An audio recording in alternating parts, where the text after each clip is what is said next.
like the chapter 8 and 9 or just 9? Well, 8 and 9. That's a big one. Okay, hello everybody, welcome. So today is tremendously exciting. Today we will finish the course. So we've got 9f.2, 9f.3. I might just go through 9f.2 because 9f.3 it's a exam question, but I think we're all very familiar with what it means to test a claim. Okay, so we read the claim, we construct the confidence interval, and we see if it satisfies the claim. Okay, so let's go 9f.2. We've got a new formula there. So this is just like with confidence intervals for sample means. Okay, now we're doing confidence intervals for proportions, and we can find a sample size that's going to give us a given width. Okay, so again we're talking about how wide is the confidence interval. So we've got the formula here. It's n equals 2 times 1.96 on w squared times p times 1 take p. P star times 1 take p star. What's P star? P star is the sample proportion. So if you have a look in the green box, for a 95% confidence interval with width w and preliminary proportion. So that's just from... Pardon? So it's just P. It is P. Yeah. It's just that we're having a guess at it. Yeah. Okay. Now the biggest value of n occurs when p is 0.5. And I'm not sure if I've written that down here. No. So if we don't have a value of p,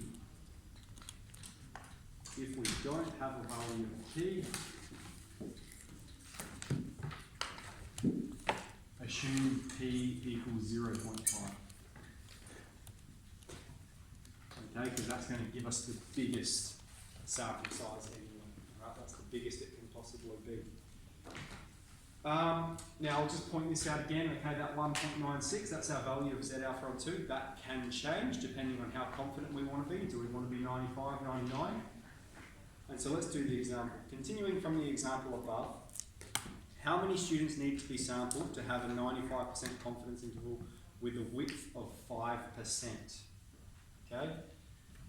So in the example above, we found our preliminary value of P was 0.55. That is 55 out of 100 students played fortnight.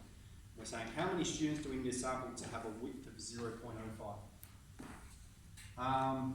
So let's do that. N times 2 times 1.96 on the width is 0.05. Okay, and we're expressing it as a decimal. Right, 5%, 0.05 squared, and then times p, and then times q.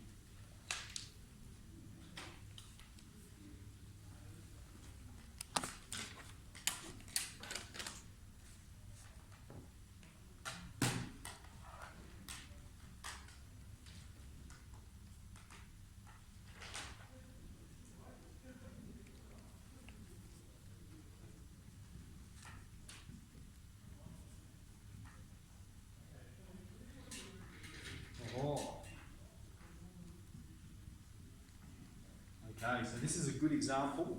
All right, remember we always round to 3 significant figures, which would mean we round to 15, 20 or 15, 30. But when we're calculating n, we always round up, okay, in order to guarantee the width of 5%, of 0.05. I'll just talk quickly about what it means, okay? So when we did the example above, I might just pull the...